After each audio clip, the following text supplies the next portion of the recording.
You know when you go to a party and you're drunk as fuck and you hear, I'm bringing sexy back. Yeah. Woo! And everybody, like all the drunk ass people are like, woo! So I wanted a song that like, no matter how fucking stupid you are, you can hear it once and be like, oh, I know this song. Right. So like Star Killer was like, free, free, free, free. Woo, woo. So some shit like that is super fun, you know? Hey everybody, welcome to DOST. My name is Rajit Salim. I am the host. Today we have Curtis Waters on. You may know him from Platinum Song Stunning, Manic Man coming out soon, Star Killer. He is also my friend. He is the boy and he is a man. He's a man.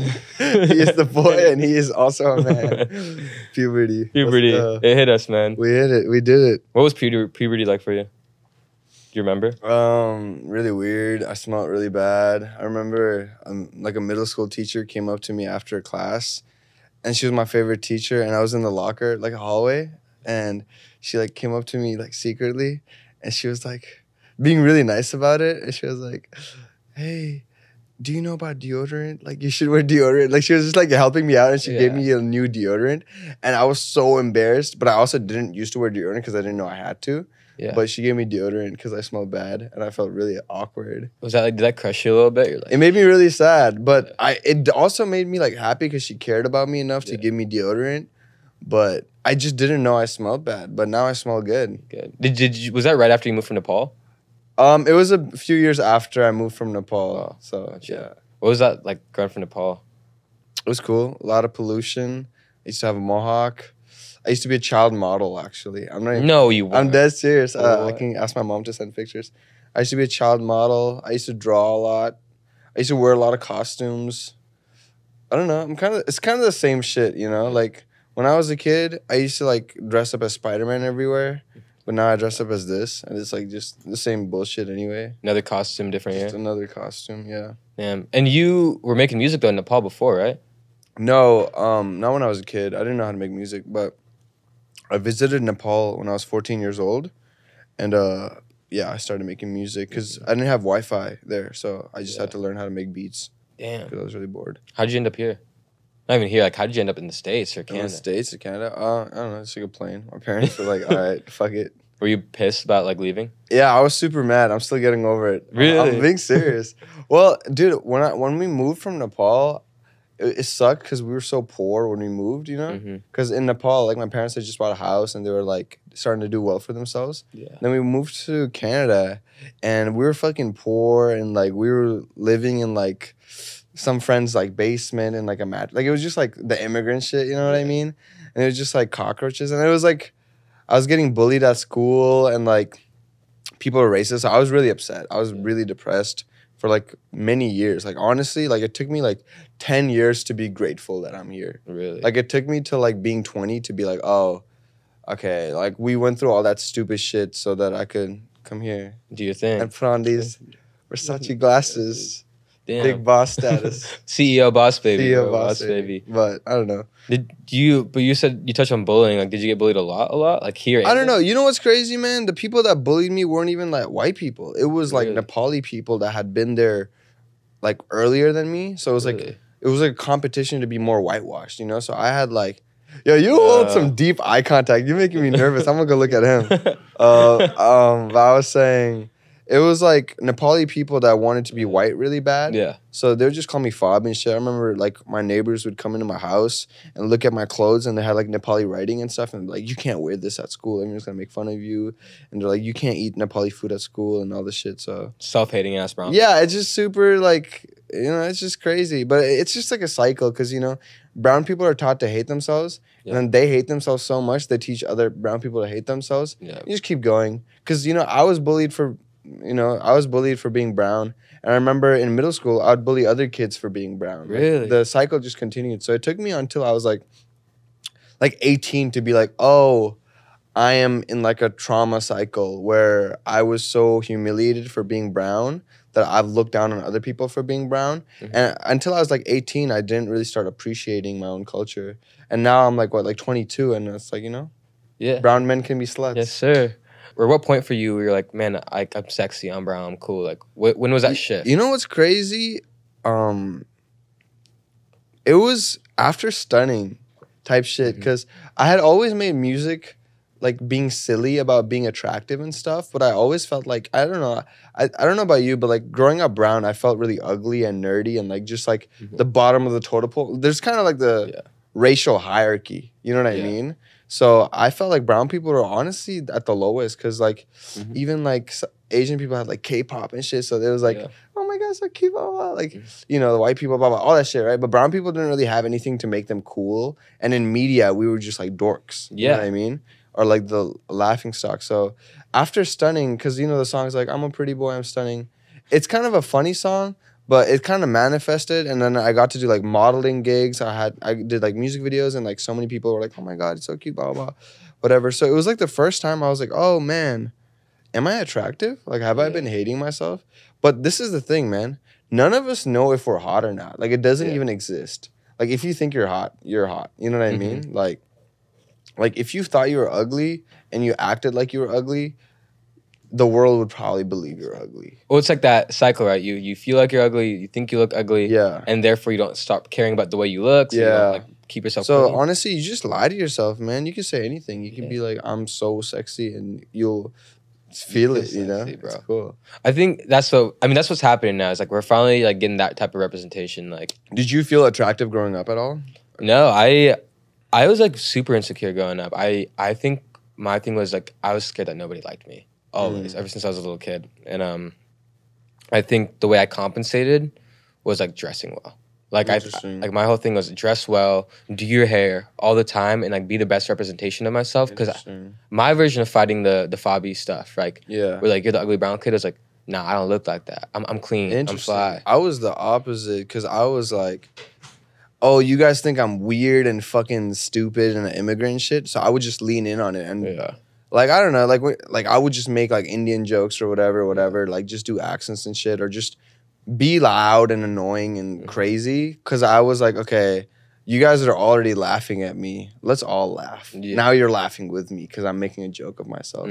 So it took a long time to realize being like, oh, okay, like all these like racial jokes I'm doing and shit is like, I don't know, it's not good. Yeah. Of course, because it's like you lean into it because you're like, yeah, you know, laugh with me, but they're still maybe laughing at you. It's still damaging, you know. Yeah, and so then Stunning happens, and your life damn near changes. Yeah. Well, not overnight. It was like a few months because the money didn't come in for a few months. I was waiting for the check to go through. But yeah. Yeah. And like what was running through your head and all that happened? Like when that check comes through. So much anxiety, dude. I was like dying. It was horrible. The months leading up to Stunning was like the most anxious I've ever been because I like made that song as a joke. Like it wasn't serious. And then every record label, I was like getting in calls with every record label, every manager. I didn't really have a manager at the time. So I'd be with a record label. They'd be like, publishing, rights, masters. I'm like, oh, yeah, for sure. And then I have to go on Wikipedia and be like, what the fuck is any of this shit? So I was trying to learn all that shit. And at the same time, I was like trying to make the offer go up, you know? And the first offer I got was like $3,000 or something for the song. And my mom was like, take it. You can pay off your college loans or whatever. And I was like, oh, man, maybe I should do this because my mom wants me to do it or whatever. But then for some reason, I was like, nah, it could be bigger. Yeah. So I just like held off and I just like, you know, just the money. Now you're on White Cloud commercials. No, I'm in a White Cloud commercial. That's wild. And so you were talking to me about how like at that time though you like, dealt with anxiety and depression, stuff like that, and that song comes. How does your relationship with like everyone around you change after that? Friends, family? Not that much, I think, because you know I've always like had, you know, around that time I mostly just hung out with my family and shit. Like, and I have a few close friends and stuff. Things did change, like music-wise, like music friends, because it was weird. I don't want to get into it. We can cut whatever. No. I don't know. It was just like some politics and shit just happens, you know, once shit gets big and money gets involved and shit. But it was a confusing time, you know. I might have got lost in the sauce, but now I'm back and everything is good now. As Star Killer, so you're like in your new iteration, right? Like you went to the Manic Man, which is in a way like a shift, but not like a major one, because if you listen to your discography, it is like it's fun, it's punk, but Manic Man I felt like was like this new entrance of Curtis, at least for me. Yeah. What drove that? Well, it's not the first of its kind, because I remember I did this song called Psycho Icon right before it. But even then, I released a song called System in 2020, which was like a punk song about like the protests going on and the Black Lives Matter and capitalism and a lot of stuff. Yeah. So it's not like I'm new to this, but I think what happened is like because of Stunning and all the pop songs, it was getting overshadowed by that stuff. Mm-hmm. But if you really go back to my discography, you can see hints of this everywhere. You know what I mean? Like Star Killer is almost the same song as System. Like it's the same chord progression, similar drums, similar like. It's like, I'm about to fuck the system up. I'm about to fuck. It's the same as, I'm moving past the feeling. I'm past the... It's like a similar world. You know what I mean? Mm-hmm. Was that song influenced directly by that? Or were you just in your room one day and you're just like... It was inspired by some songs I really liked, but I wanted to do a song for performance. Yeah. Like, I wanted a song... Like, you know when you go to a party and you're drunk as fuck and you hear, I'm bringing sexy back. Woo! And everybody, like, all the drunk-ass people are like, woo! So I wanted a song that, like, no matter how fucking stupid you are, you can hear it once and be like, oh, I know this song. Right. So, like, Star Killer was like, free, free, free, free. Woo, woo. So some shit like that is super fun, you know? Like, I wanted some shit that, like, you could play and just, like, for, like, fucking 20 years, you can listen to it and just be like, oh, man, I feel good. And the verse is about some shit that I went through in my life and it's personal to me, but it's just amazing when it's like, sorry, I'm gonna burp. No, go ahead. Ooh, good one. impressive. Yeah. Come on, job, man. nice, Come on. You see it. You see the suit. You see the burps. Okay. We're doing real business Hey, here. burp economy? Come on, man. Going up. The stock's going up after that. But, yeah, it's amazing when a song is, like, meaningful to you. It's fun. It fits the world. You can perform it. You can listen to it. It doesn't make you... Like, there's so many boxes you got to tick before a song can come out, for me at least, you know? Yeah. And that just, like, ticked all the boxes. So I was like, oh, fire. And so you said it's personal to you, though. What part of it exactly? You know, well, there's like my interpretation of it, which relates to my life, which was mostly just about kind of becoming jaded about the music industry and feeling like, oh, this shit is a game. People don't actually give a fuck. People will say anything to you to get what they want. And it's all fucking made up or whatever. It's just like this jaded look I had and how I was able to overcome it and just my own paralyzation with everything going on, especially like, because Stunning became so successful so quick that everybody that came after it, you know, sharks. Obviously, there's like a motive behind it. You know what I mean? Yeah. So I guess being like such a trusting, naive kid in 2020, and I think going through all the shit I went through for these 2 years, I'm like realizing like, oh, that was crazy. Like now I see it for what it is and what intentions people had possibly, you know? But even then, like it's like a celebration song because now I'm free. I'm feeling great. Like I am in control of my shit. I love what I'm making. I love the direction I'm going. You know, I'm able to be honest again. So that is like absolutely like the world is yours now. Yeah, exactly. Right? It's just a celebration song. And you know, I might say like, oh man, it was about the industry, whatever. A lot of it was like the self-doubt and paralyzation I had too, where I was like, man, this song is so big. Everybody's watching. I don't know what the fuck I'm going to do. So I like disappeared for a bit and I didn't know how to deal with all this shit, you know? But now it's kind of like, fuck it, man. I'm going to die. You're going to die. Let's just make some music. Fuck it. Like if it does good, it does good. If it does bad, if you like it, you like it. You don't, you don't. Fuck it. It's just, I like it. I want to jump around to it. Let's put it out. Let's have fun, you know? You realize. Curtis Waters realized now. Right. Realized? Like you've realized into like who you are. Yeah, I think so. But you know, every iteration is real, you know? Like 2020, I was making love songs about my college crush and this and that, this and that. And I think it's so sweet and it's perfect for that time at that age.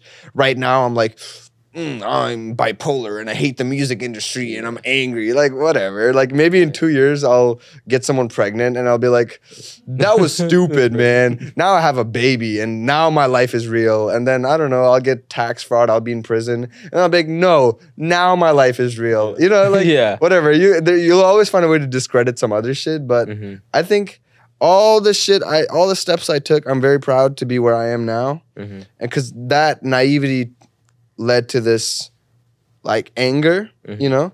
And maybe this anger will lead me to become a sexy R&B singer. Yes, sir. I don't know yet. We'll figure it out. Different types of icons, man. Yeah, whatever. You made a whole album dedicated to a breakup to get a girl back. Yeah, right? I'm with her. I'm with my girl. Yeah. So it worked. It worked, man. Absolutely. It's creepy, but it'll work. Can you talk about that more? Like, yeah, we can talk about it. Let me take one more sip. Get the energy in you. Dude, I know. I'm getting energetic. Like, this was good. I was falling asleep on the road here, so I feel really good now. Yeah, in college, I had a crush on this girl named Casey. I don't know if she's watching. She'll watch it one day. But yeah, I was just like toxic. I was like insane person. Like I was genuinely a weird fucking person. I was like bipolar, but I didn't know. I wasn't medicated. I was just like a kid, you know. I was just in college, just being dumb. And then went to the psych ward, dropped out of college. Just everything went to shit. Got blocked by all my friends, you know. Wow. And I just came back home, and I was working at Tropical Smoothie, and I was like, man, the fuck? What am I doing, you know? Like all my friends are in college and I'm just like working at this like smoothie job.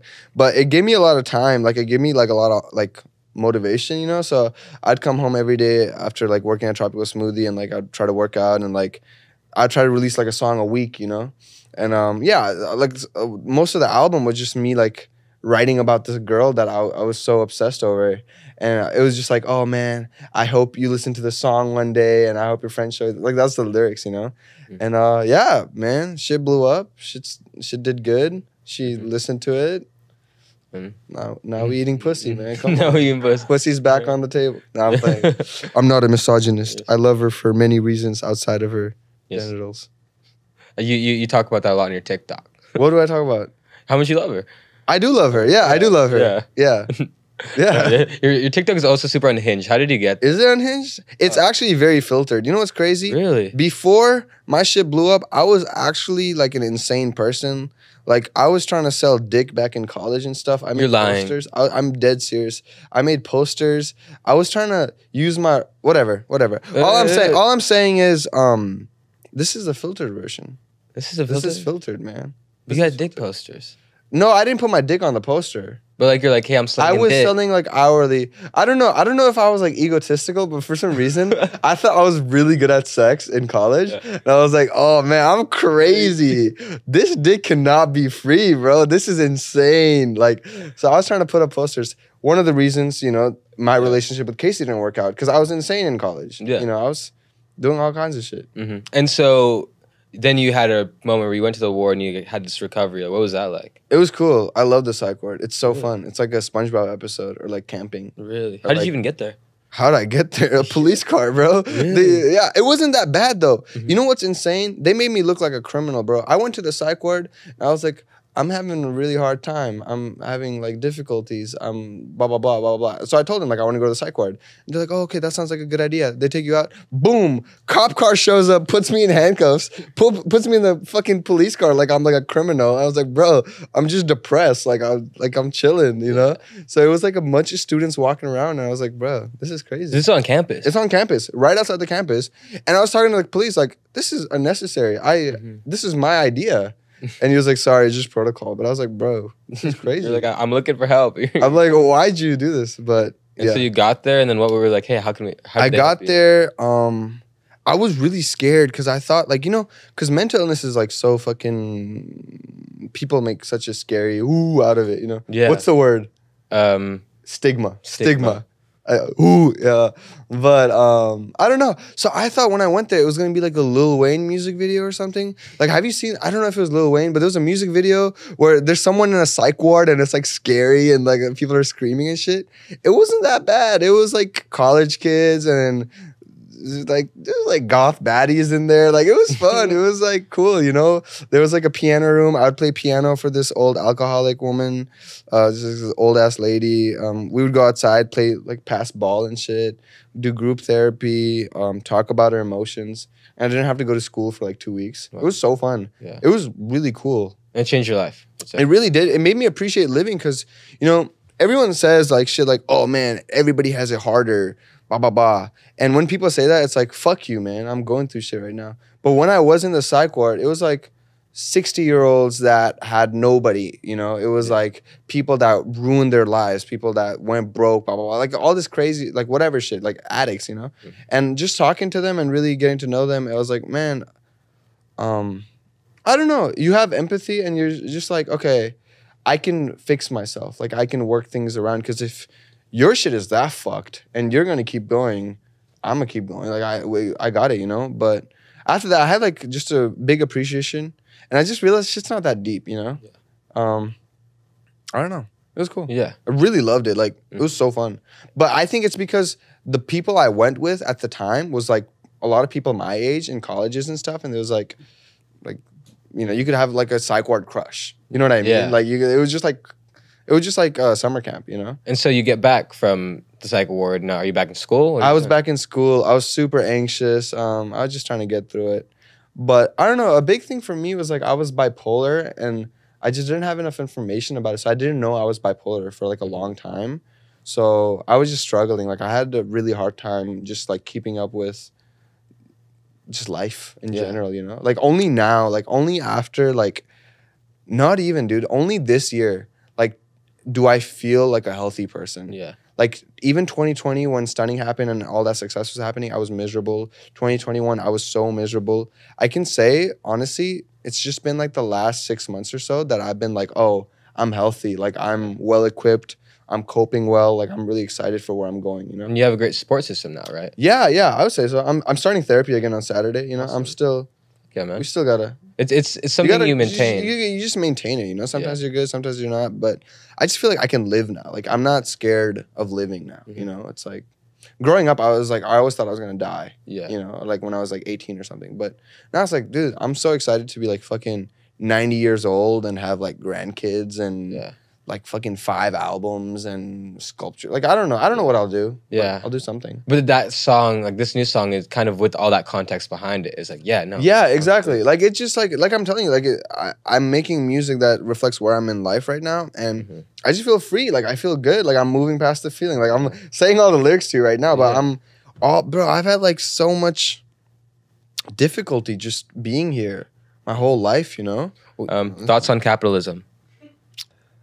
Man, I might get canceled for this one too. So you might I'll tell you how I feel, and then we can do it. So, okay, growing up, I really, really hated capitalism. I still don't support capitalism. I think I have socialistic values, and that's kind of how my dad was too growing up. He was like a socialist type shit. And I grew up pretty poor in like I didn't grow up poor my whole life, but I've been in different economic situations, right? Which gave me a lot of empathy and just being like, oh, there's fucking a guy who can spend $1 million every day and never run out. Yeah. While there's people that are like dying, like they're just like working to survive for the week is insane. Like that shouldn't make sense in the system. I think where I'm at right now is kind of this survival mode where I'm like, okay, I grew up poor. I can either keep struggling and keep fighting, or I can realize that this system is unfair and evil, but still use it to my advantage to take care of my family and the people I love so that they don't have to go through what I've been through, I guess. You know what I mean? Yeah. And that's what a lot of this album is about too. It's just this struggle because you can't really be like a communist when you have a platinum song. Like it doesn't really work out. You know what I mean? Like you're kind of already a capitalist in a way. By nature. By nature, right? So when that happened, I remember like the song like System I made before I made money, and I was like, fuck capitalism, blah, blah, blah. And then it's like, okay, well, now I'm trying to get record deals. Now I'm trying to do this. Now I'm trying to like, you know. And it's feeding my family, bought my parents' house. And I'm like, all this shit that I fought against is the reason that my family, after 10 years of struggling, is finally able to, you know, be happy and stress-free and not be worried about a paycheck or health or whatever. Yeah. But this is what I think, man. I would rather not have money if it meant that we could all survive without a lot of money. Like if we could all be taken care of, like healthcare-wise, food-wise, and we could all be more normalized, I wouldn't have this like hunger to be rich because I would know that I'm okay and people around me are okay. But I think for me, it's like I do have this like thirst for money now because I know what it was like before, and because I think if I don't keep going, we'll go back to there. You know what I mean? But in an ideal situation, there isn't that bad. Like we're all just chilling and we have healthcare and we don't have to worry that like if you get in a health accident, you're gonna be homeless. Yeah. And what's that like knowing that once going through like health situations, right? And like understanding that your family might be struggling and knowing that you can't do anything about it because you're so young. And now you do this thing and it puts a lot of money in your pocket and now you can help and support your family. Like, is that something that's gratifying? That's You know what, man? The anxiety of being poor never goes away from me. Like, Really? I'm always anxious. Like, I am always scared I'm gonna be homeless. I don't think I hope it'll go away.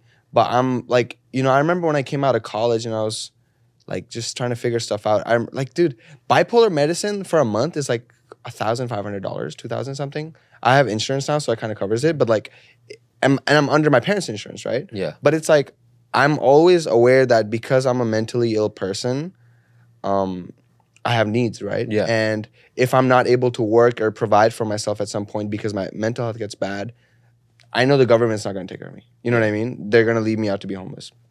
So I guess that fear never goes away, and I have to keep working and just hope things get better. But that's what I'm saying. If capitalism, also I don't know shit. Like, I'm just saying what I feel because I'm not like a fucking economics or fucking bullshit, whatever. But if capitalism... Here's the thing. I think the fact that we're scared of being homeless and scared of like fucking dying if we don't provide productivity in the system is the reason people want to be rich so bad, right? If there was no losers, there's no winners. You know what I mean? So, you know what I'm saying? Yeah, no, absolutely. Like, the fear is what is driving it. And then how do you create a world though where people aren't going to want to win so bad? Like, how do you end that cycle? It's a big question to ask. I don't know. I don't know. I'm just making songs. I don't know how to fix like the world yet. I'll figure it out. But it's interesting though, right? It's like, how a drive for success and being hungry about it is one. It helps a lot for yourself, but sometimes along the way, people who don't have that drive are getting punished for it.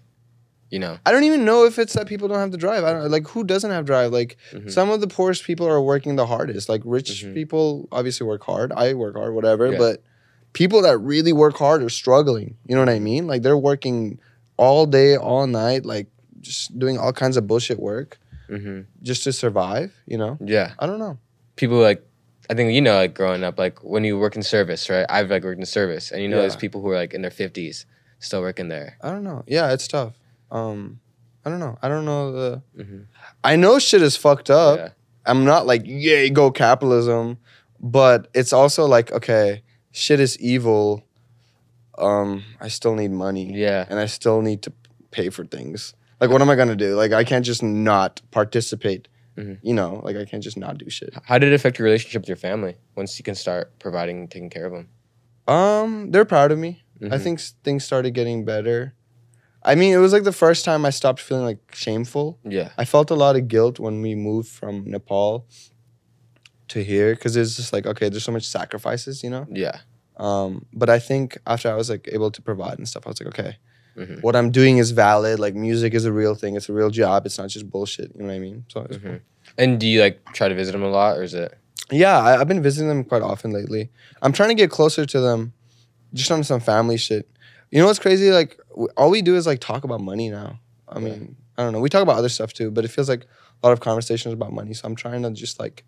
I think that's a thing in Daisy household. I think so, too, because I was talking to my roommate, Ali, and he was talking to his dad. He wished his dad happy birthday, and his dad started, like, talking about money and jobs and careers and shit. I was like, that's crazy. He just turned 50. Like, enjoy your birthday for a second, Yeah, no, it's like... I think it's because, excuse me, most fathers and sons, right? Their way of showing love is making sure, like, asking if they're okay, right? And money is a vehicle to talk about that. And I don't know. I just think, like, if you've been in survival mode for so long, the switch doesn't really go off unless you kind of force it to. Well, did you have those, like, is there your conversations with your dad kind of like that? She's like, are you okay? Like, because it's hard to have these deeper conversations in, like, a more stoic household, right? Did you grow up in that stoic household is what I'm trying to ask. I think we grew up kind of stoic, but I like introduced the idea of saying I love you to each other and like hugging. Like we didn't really do that growing up. And me and my brother have worked really hard to like make it a more open household. And especially like, when I got diagnosed as depressed when I was 16, like you just had to be more communicative. And me and my mom got really close, and like it was really hard for them to understand at first just because in the culture they grew up in, it's not really real. But I guess over time, they're understanding it more and more, and I'm understanding it more and more. We've been more open. And in that's awesome. And then in music, right? Like, did you have a moment other than studying a post-stunning, right, where you're like, wow, I want to go even further than this, or like a situation that like you hold? You know what's crazy, man? I have like insane imposter syndrome. Really? I sometimes have these. I think I was more delusionally confident before stunning than I am now. Like before stunning, I was undiagnosed like bipolar, but I would read like a article about Pablo Picasso and believe I was Pablo Picasso, or like I would listen to Kanye and be like, I'm the next fucking Kanye West, you know? Yeah. I get like that sometimes, but I don't know. I think after stunning, I felt really like scared. I was like, oh my God, this happened and it was an accident and I don't know how to recreate this and everybody's waiting for me and they're looking at me and they want me to do this thing again, but it was like a lightning in a bottle and I was just really scared, you know? The first time I felt confident again is on December, on my birthday, I threw like a listening party for this album that I'm working on called Bad Son. And everybody in the city showed up and we played the album and I was performing and it was just really vulnerable and honest and just like, I was like, oh man, this is important music, you know? Like I have this song called Bad Son where I'm talking about like everything in my life that's gone until now, you know? And people love that song and just hearing about what I've been through, I guess. So I felt like, oh man, this shit can really leave like an impact on people, you know? And I don't know. And seeing it directly is like, yeah, because you know, you're just in your room, you don't know what the fuck you're doing, man. And like you're making music, you don't know if it's good, if it's bad, but I guess just like seeing how people react to it feels really emotional. And I haven't dropped an album in 2 years, so I'm excited for the more emotional stuff to come out too, because you know, like the singles is like fun shit because I like having fun, but I'm excited for like shit that people will hold really dear to them for years and take personal, you know? Because for you, now that's a project. That's something. Yeah. Because, I don't know. So you're in this, like, next generation of artists, right? Where, like, marketing and everything is different, including TikTok. I mean, how do you navigate that? Because that's a lot of work, right? Now you do a lot of your own marketing in a way by being. I think I do. Well, I've done pretty much all my marketing. Yeah. Like, it's all been led, you know what I mean? Especially before, too. Well, because the thing with me is, like, I blew up not just because of the song. I blew up because of the marketing that I did for it. And I was going ham with the marketing. And it's kind of like, it was early TikTok stages. And I was posting like every day for like 3 months type shit almost. And that wasn't as common back then. Now everybody does that, right? Because that's the standard. But it's a lot of pressure. I don't want to be a marketer. Like I just want to make music and put it out. It's just an unfortunate thing I have to do, I guess. But like, whatever. You do it well to this day though. I think so. I don't know. I think I'm maybe a likable person and I hope people like me and whatever, but I'm pretty honest. But like, I don't know. I just like, this is what it is. I don't like using social media. I don't like using TikTok. That shit makes me depressed. I want to live in a cabin and not do shit. But I want to be an amazing artist and I want everybody to hear my music and I want kids to relate to my music and change lives.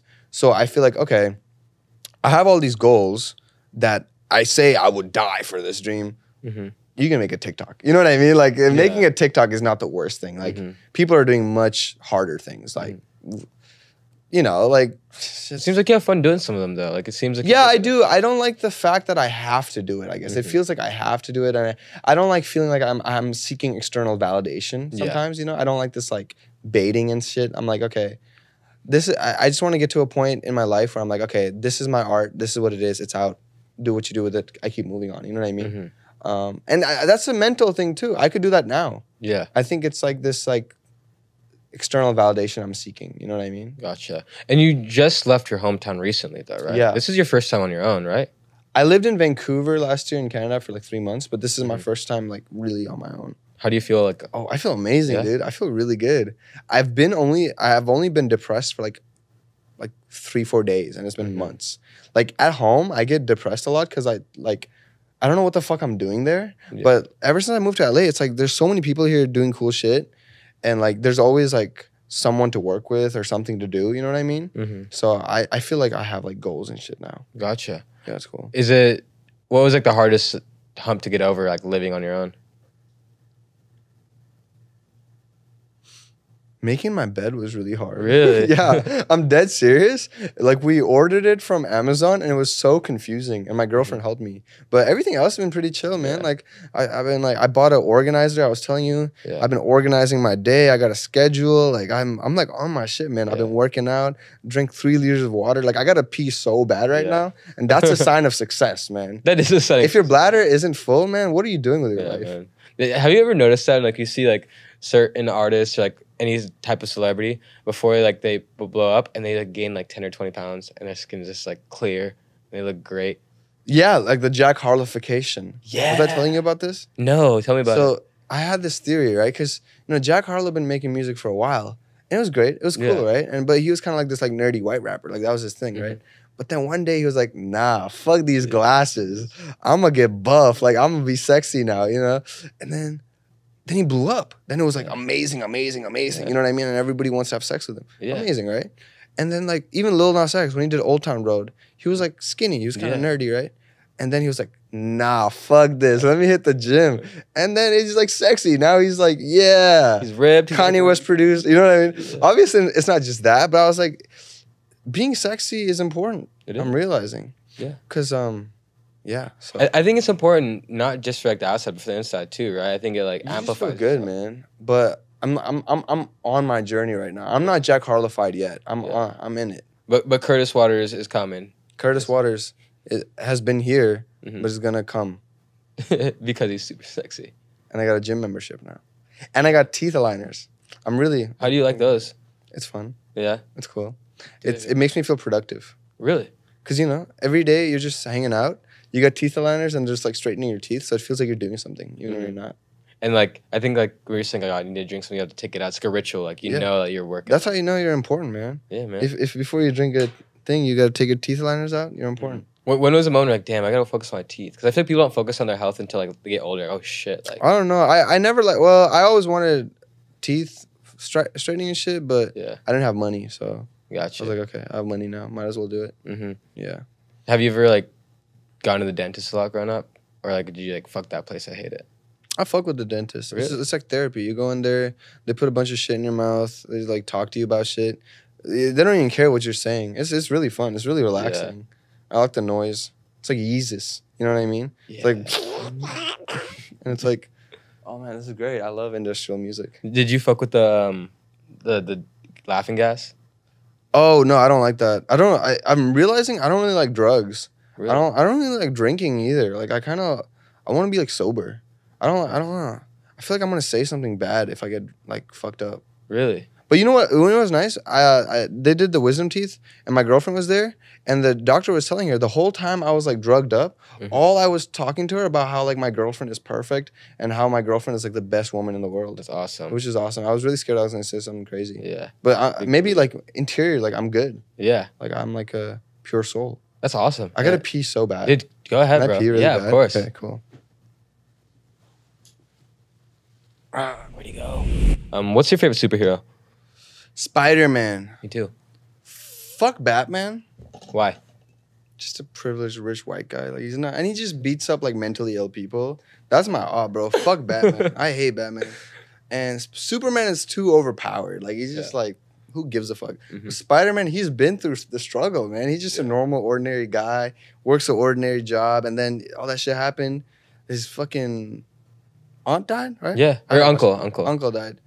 Okay, yeah. I haven't watched it in a minute. But when I was a kid, I used to dress up as Spider-Man. He's like the real working class hero. He is working class. He's a street level hero. He's amazing. Spider-Man's the GOAT. And I think as a person too, he's like one of the superheroes. Is like, oh, like he's a likable guy. He's likable. He makes mistakes, but it's like he's just like me. Yeah, just like we all make mistakes. But that's the thing is he's attainable, his level of purity. Yeah, I like watching Spider-Man because it feels like I could do this. Yeah, this could be me. Yeah. Who do you feel like most when you're like on stage or making music? Who do I feel like? Like what do you feel like most? Either. I feel like a porcupine or MC Ride from Death Grips. Yeah, I don't know. Well, I was really into Death Grips when I was a kid, so I just like you know what I mean? Like it's fun. I don't know what I feel like, man. I just feel like angry, bro. When I'm on stage, I'm like pissed off the whole time. Like it's not an act. As soon as I get on stage, I'm like, what the fuck? Like I'm mad as fuck. I have no idea why. Yeah, I don't know. Yeah, but that comes with a great show. Well, this is what it is. I was telling you, I don't masturbate anymore. Really? Yeah, so I stopped masturbating. So I have this theory, right? Because masturbating makes you kind of like tired. Yeah. And I don't know if this is like based on science at all or like energy or whatever, but it kind of like makes you like passive, you know? So I was like, yo, if I stop masturbating, I'll have all this like built up tension and like just aggression and horniness, like just a weird energy in me. So I was like, okay, maybe I'll have all this weird energy and I can put it in something. So like when I'm at the gym, I'm like just like looking at myself, like just working out. I'm like, bro, like I'm just using all my like pent up horniness to work out. And even when I'm like performing, I'm like, I feel it, bro. I feel the cum radiating through my body and I'm just going crazy, bro. Like that's what keeps me going, bro. That's my energy. Yep. And then that nut later on is way more glorious. I don't nut. At all? I don't nut. I eat my girl out, then I tell her to go home. Hey, yo. Real service, man, bro. Yeah. Real service to the community. That's what I'm saying, man. Feminists. Feminists. That's what we do. No, men can no longer come. I think coming is a waste of time, man. I got shit to do. I got to invest money. I got call my mom. I got put on makeup. I'm too busy. Do you masturbate a lot? I like phases. Interesting. It's like if I'm with my girl, not at all. I don't. Yeah. It's like I'm taken care of.